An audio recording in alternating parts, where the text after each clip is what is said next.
Ladies and gentlemen, please welcome to the stage, representing our Diamond sponsor, Mideo, their Chief Executive and Chief Medical Officer, who is also Chairman of the National Palliative Care Committee for USACS, Dr. Fred Merarkey.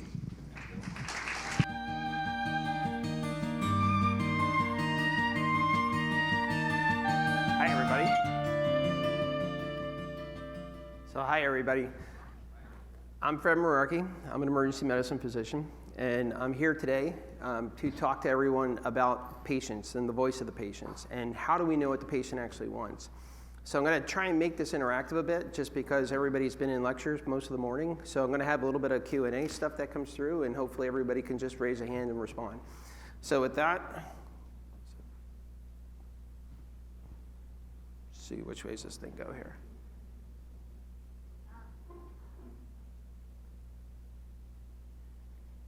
Okay, I'm gonna pass that for a second. Okay, maybe go back.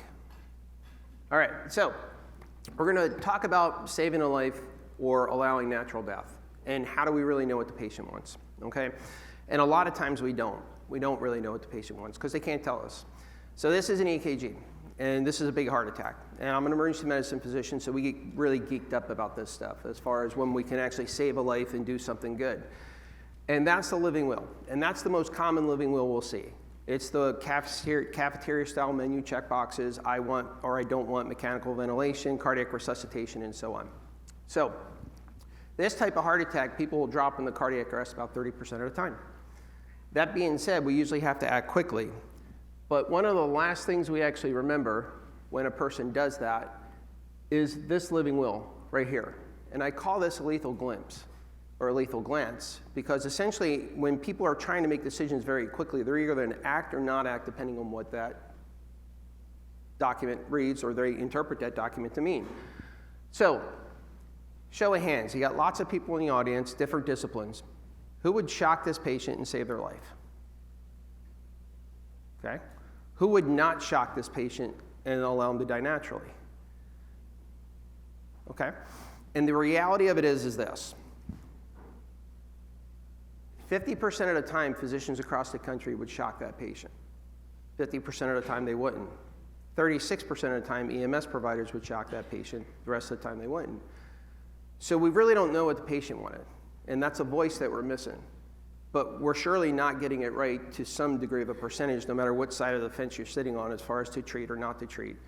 But for me, this becomes an issue of patient safety for patients, especially when in one of my roles as emergency medicine was always administration and risk management and so on. So we started out with advanced directives, and we came out with a way to convert advanced directives into medical orders, the POST, or portable orders. So essentially, this is the same type of an EKG, same type of a heart attack, but this time they have an advanced directive, they saw their PCP, they got a POST form that said, do not resuscitate with a full treatment order. So we put it through the same test. And they go into VFib again, and they go into cardiac arrest. So again, show of hands, who would shock at this point? Who would not shock? More hands to not shock. Okay. So again, when we look at the data actually shows, as far as in Pennsylvania, we did a study with emergency medicine physicians, residency trained, board certified physicians, so really good, high quality physicians. And essentially we found out 50% of the time they would shock that patient. The other 50% of the time they wouldn't shock that patient. So again, we're not really knowing what we did right or wrong, but we know we're doing something wrong. Same thing with paramedics. 40% of the time they'd shock, 60% of the time they wouldn't shock. So we're not really seeing what the patient actually wants. And I'm going to show you some ways that I think we can and do this a little bit better. Now, in 2017, the American College of Emergency Physicians Ethics Group came out with a set of guidelines. And they were guidelines on how to interpret POST documents or portable orders now today. And essentially it said, advanced directives are good, but they're vague. And oftentimes physicians, not to any harm or ill intention, will either provide care or not provide care that's contrary to the patient wishes. So oftentimes you'll see a caricature up there, and that's a real life kind of situation where we get paralyzed, we get decision paralysis as far as what to do in situations where we either act or have to act or not act quickly, or in times where we do have time to make decisions, essentially, again, to act, putting people in an ICU versus a step down versus a floor, and so on. We'll make decisions based off of these documents and orders. And oftentimes we're not correct. So one of the issues that come up in the concept of video, and a number of people stopped by our booth, thank you, and other people scanned it, and I'd invite you to scan those QR codes here today. I want to assure people that this technology is a process and a care pathway. This is not just a video. This is essentially a patient being able to speak for themselves in real terms, in real voice, in inflections, in body tone, and inferences as far as what they want in their care and treatment. And it essentially clarifies what you have in that document or medical order. Because oftentimes the patient can't tell us, but if they go through a counseling session with us, then we can actually script out what they need to say for their disease process to make things better for them and safer for them. And essentially we use cheap technology, QR codes. COVID, right? COVID had some good things. I mean, it was definitely devastating, but it had some good things. You couldn't order a cheeseburger without a QR code in most restaurants, in most airports, and wherever you went.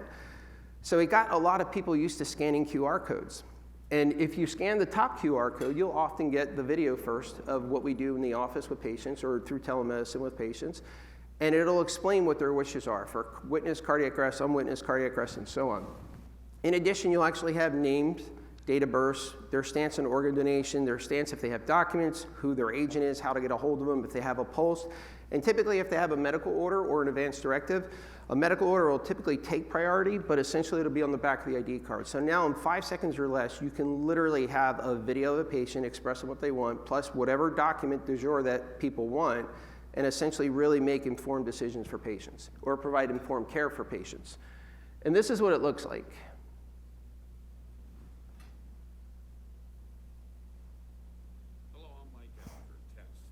And this is my informed decision on video. My emergency treatment choice is no CPR, DNR, and allow my natural death. Please do not transfer me to an emergency room unless it is to control pain. My date of birth is November 3, 2022, and this message has been validated by the Institute on Healthcare Directives. My mind is sound as I voluntarily record this video safety statement. If you are reviewing this message, then the time has come to withhold or withdraw all treatment that attempts to prolong my life. My goal of care at this time are to attain a dignified, comfortable, and peaceful natural death. Please do not follow your emergency treatment protocols such as ATLS, ACLS, sepsis, or stroke resuscitation. However, you do have my permission to consult palliative care or hospice. If there is a change in my condition or you require further direction, assurance, or clarification of my goals, then please contact my healthcare agent, who is my son, Sean Gallagher, at 814-555-5555. To all, thank you for help in these difficult times. So that's typically what it'll look like. And when you see that message, or you see a message like that, and we have them for end-of-life patients, for full treatment patients, or full code patients, and so on. And then we actually have the ability in the software to actually customize according to a patient's disease process and comorbid conditions and so on. So airway issues, trach issues, and so on. So everything has evolved. There is a living will, there is a pulse, there's video, and so on. And the evolutionary process really is to embrace technology to make this much safer for patients. So the question why video is asked of me all the time, like why is it needed? And the answer I give back is pretty simple. It's about the patient and what they want, or the agent and what they want. It's not really what I want. It shouldn't be about what you want. It really should be about what the patient wants. And specifically, we talk in terms of discordance. And discordance is a way to just say, hey, we screwed up. You know, we made a medical error. And essentially, we call things that happen with documents in care scenarios discordant as far as the care, when we really should be treating it as a medical error and actually addressing it as a medical error to prevent it from happening again. And I say this time and time and again, video will clarify those documents and medical orders. But I'll also say, despite decades, I mean, we're talking 5, 6 decades, or not even 5, 6, we're talking 4 or 5 decades now that we use advanced directives and now post orders and so on, but we're still seeing mistakes. And we see mistakes upwards of 50% of the times at times. And it all stems from misunderstandings or misinterpretations. Misinterpretation of advanced directives equates with an automatic do not resuscitate order about 80% of the time in physicians. It's closer to 90% in nurses, higher in EMS providers. And that usually stems the error in order creation of a pulse document. Oftentimes they'll see that living will, they'll see I don't want CPR, I don't want mechanical ventilation, and all of a sudden that person's a DNR and a comfort measure only patient on a pulse form. It's not how it should be, but that's a mistake that commonly happens. So, and many systems and skilled facilities have turned to pulse to document how they would want to document code status. And what you're doing there is really having a lot of uninformed conversations and using a tool that everyone else might not be ready to handle and appropriately understand. And what happens in there, and when you do that, you actually get a moderate degree of benefit, right, for serious illness patients to reduce utilization of resources, which is great. But you also get a moderate degree of discordance. And that was a really good study. It was a meta-analysis by Dr. Varanis that did a really good job taking a look at all the studies that existed. Now, one of my studies, a Triad 12 study, looked at this, and essentially we found about 40 to 60% of the time people came in with discordant pulse orders from a skilled facility. And that is a very problematic situation coming into a healthcare system, to an ER. And when we dug further, essentially about a quarter of them didn't even know, patients or agents didn't even know that the order existed. So that's a pretty big surprising moment for a patient or a healthcare agent to find out that an order exists that they really didn't even know existed or agreed with. In addition to that, you have post-acute facilities, upwards of 60% of the time, reinforced our Triad 12 study, a different investigator that showed the same thing. About 60% of the time, they're coming in discordant. And I want to step back to that one issue of not knowing. So not knowing causes anger, and it causes reaction on the part of patients, which then brings up lawsuits.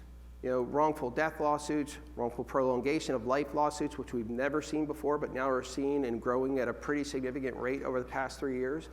And they're going to come more to the forefront.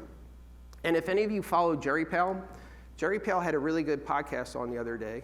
And it was very timely as far as this talk and so on. And it was a point-counterpoint by Pulse leaders in addition to some investigative people over at the Perlman Center at Penn.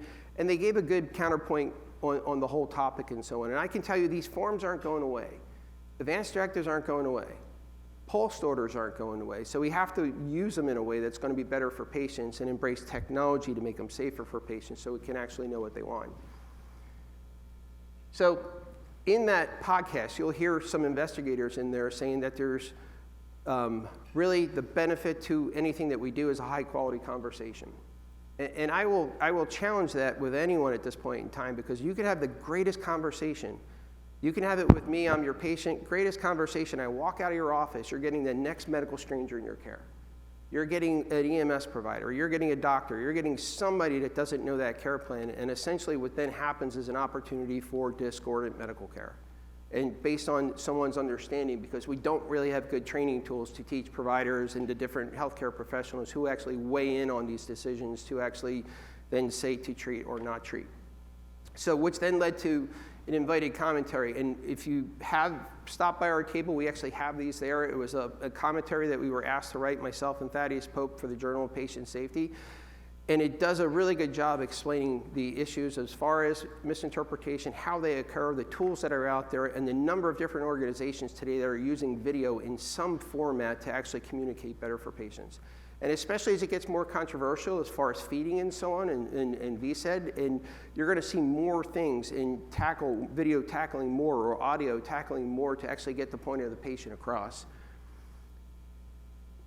The one point of misinterpretation that we have to look to prevent, again, is the wrongful prolongation of life. We have families now suing because mom or dad were saved or grandmom was saved. And one of the biggest reasons is reactivity.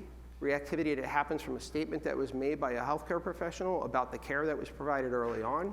Sometimes it's an issue of the estate, because the estate, when someone survives, that estate tends to get eaten up pretty quick as far as post-acute care. People have to stay home from work and so on to help take care of people at home. So that issue in of itself is now lending to wrongful prolongation of life litigation and the anger to do it. Not to mention, attorneys are like physicians and other healthcare providers. They go to CLE. They go to CLE to learn how to sue and to sue better based off of what's actually happening out there. So this is an area that is actually up and coming and is coming more to fruition over the past 3 or 4 years. So there's a journey that we talk about for patients. I want to explain how we do it, and then hopefully everybody at Canals to look to do it similarly. So many people go to attorneys for advanced directives, right? They get them, it's part of an estate plan. Those well and early illness patients essentially are at risk for under-resuscitation because of the misinterpretations that happens with those documents. So the goal should be to really prevent under-resuscitation, but give them the buzzwords. Give them the buzzwords if they develop a terminal illness that they can basically have the right to withdrawal care and treatment if that's what they wanted to do, or to appoint an agent to essentially make that decision for them. As patients progress through this whole advanced illness or serious illness and that decision nearing end of life, it really is about customizing the care. COPDers are going to be different. Some are not going to want to be intubated, some are going to want to be intubated. There's going to be CHF patients who would be okay with being defibrillated, not being okay with defibrillator, or being intubated, and so on. So it really, at that point in time, has to be about customizing the care for that particular patient to ensure the right care at the right time. And then as they near that decision for end of life, when that decision into hospice, we have to really protect patients because overutilization and overtreatment does occur, and it happens more than under-resuscitation, quite frankly. So those patients are at risk for harm, and then those cases become risk for wrongful prolongation of life litigation. So to do this, I actually partnered with a physician entity, U.S. Acute Care Solutions. It's probably the largest physician acute care practice in the nation, and they've been very good and very helpful to essentially bring the technology to new levels and essentially make it so that anyone can use the technology and that it doesn't have to be just done through us. But we are developing essentially physician-enabled palliative care programs, physician-enabled tele-advanced care planning programs to be out there to support patients in your programs or to support patients that come to us or are seen in emergency departments and hospitals programs across the country. With doing this, we're actually able to provide medical consultations with trained providers. We're able to use evidence-based recommendations as far as their condition to essentially really provide a good conversation, good informed documentation, and so on. In addition, we're providers, so we're very trained with the discordance that occurs with documents and POLST and advanced directives and so on. So if we see it, we fix it. We fix it and then we upload it correctly to where it needs to be. We don't forget about people. Oftentimes people will get a document and they're forgotten about. They go 3 years without having a POLST looked at again. They get 3 years without having an advanced directive discussed again. And essentially what then happens in those situations is stuff happens, right? People evolve, they worsen as far as their comorbid conditions and so on. So we bring people back. If you're young and healthy, you come back in 5 to 10 years. If you got some degree of a medical illness that we're concerned about, we'll bring you back next week and make sure that we actually take care of your issues post-discharge or pre-op to make sure that you go through the hospital system safely. And in doing this, what we give patients, and really what is the nice piece to this, is the back-end assurance that we provide patients. We take the extra steps to make sure what you do with us gets placed into your documentation, gets placed into your hospital medical records department, gets placed in your physician's your primary care physician's EMR system that may or may not cross over into the healthcare system, in addition to coordinating what we've done with you, with your attorneys, so that everybody's on the same page. I can't tell you how many times I've had attorneys come up to me and say this person shouldn't have been treated when really they had a reversible, treatable illness and it was just your advanced directive that wasn't triggered at that point in time. So, and people as they age and don't have people to make decisions for them are looking to outside sources to essentially help make decisions for them. And oftentimes elder law attorneys or estate attorneys are stepping into that role. In addition to that, patients get 2 ID cards from us, one for their appointed healthcare agent. We ask them to keep it with their insurance cards and driver's license, and soon, someday, we will also be on one of those vehicles as far as either a driver's license or insurance card.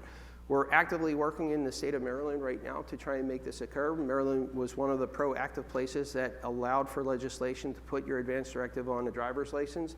And we don't know how they're going to do it yet, but we think a QR code is going to be the quickest and easiest way to do that. So with that, we also do stuff with EMS providers. So you get a magnet for your refrigerator for the EMS providers, because we train EMS providers to look on the sides of refrigerators for those documents and orders, and sometimes even the upper drawer of a nightstand next to a patient's bed and so on.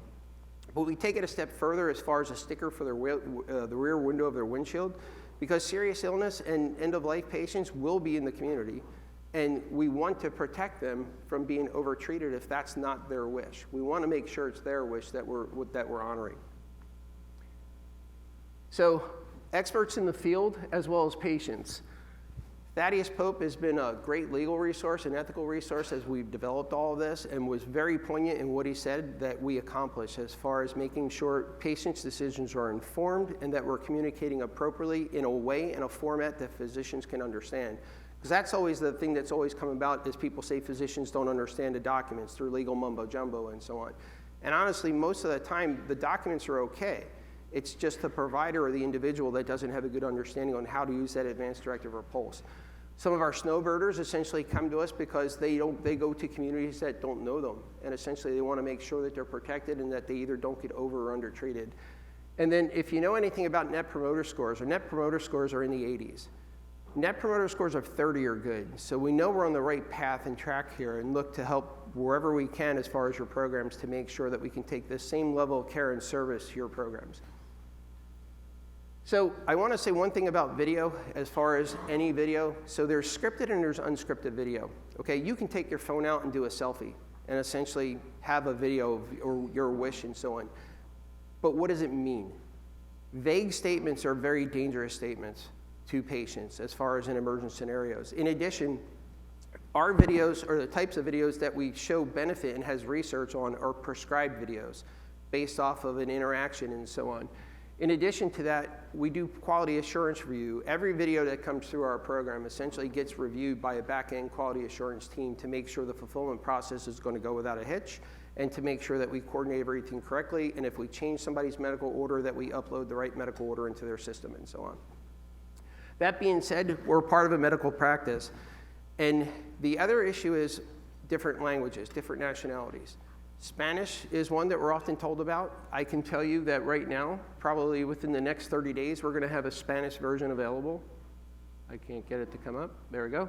We'll have a Spanish version available, and that same build will actually be able to take on the 10 most common languages with just simple plug-and-play technology, so that you'll be able to have a patient speaking in their native tongue and hearing it in the English version, so that our American-trained physicians and providers can actually understand it and follow through. So one last thing, or two last things. One is video. We use a lot of physician to patient video to get decisions to occur, especially CPR. But a lot of that decision making or that education is often biased. It's often scare tactics in a way. You know, we say we're going to break your ribs, we're going to puncture your lung and so on, and we really need to balance it out. And I sit on many scientific journals and do medical reviews for articles that come in that talk about physician to patient education. But it really needs to be balanced. It has to get to the point where we can make recommendations, but not really scare people into decision making. And then one of the things that comes up when we originally developed video techniques a few years ago, we caught a little bit of backlash from providers. And I'm not really sure completely why, but if we're willing to use physician to patient video so that we can get them to do what we want, we really should be able to take a look at a patient to clinician video to make sure we do what they want. So the MIPS measure, as far as being heard and understood, that all of you have to deal with in your healthcare systems, is very difficult with paper. With our program, you can actually have your patients seen, you can have them seen, heard, and understood in a very clear and effective process that essentially will produce clarity, comfort, so families don't have to make a guilt-ridden decision, and the confidence that the providers will then act appropriately to make sure the care is provided. For the risk managers in the office, the waters are getting muddier. There's wrongful death, wrongful prolongation of life. There's probably 100 different advanced directives on the market today as far as different systems and programs and groups that have them. They're going to take on more complicated things, and we really need to give physicians, who are typically the captains of the ship, the ability to actually make decisions appropriately. And then the Uniform Law Commission, as far as producing an act, essentially came through and lifted a lot of the restrictions on video, which hopefully will then start going state to state so people can actually appoint in video for healthcare agents in addition to their video advanced directives. So I know we're getting close to the end of the time here, but this is my last slide. And I want to show you that with technology, you can really do this. So if they have that EKG and they have that document or that document, that we can literally have patients become critically ill, near death, or dead, and whatever we need to do for them, essentially use a piece of technology to hear from the patient. And I can tell you there's data for this. The data for this is pretty significant. We have one study that was done. It was a multi-center national study, randomized prospective survey type event with physicians and residents across the country. And with a document alone, you could not achieve good levels of concordance, or meaning the right decision. With video, we can bring that level to concordance in almost every situation. So that's all I got. I know it's time for lunch, but if anyone has questions, I'll stay around after. My ask to all of you is essentially stop by the booth, pick up a journal, scan a card, take a look at it, do your own video if you want, and essentially let us know how we can help you. We're here to help.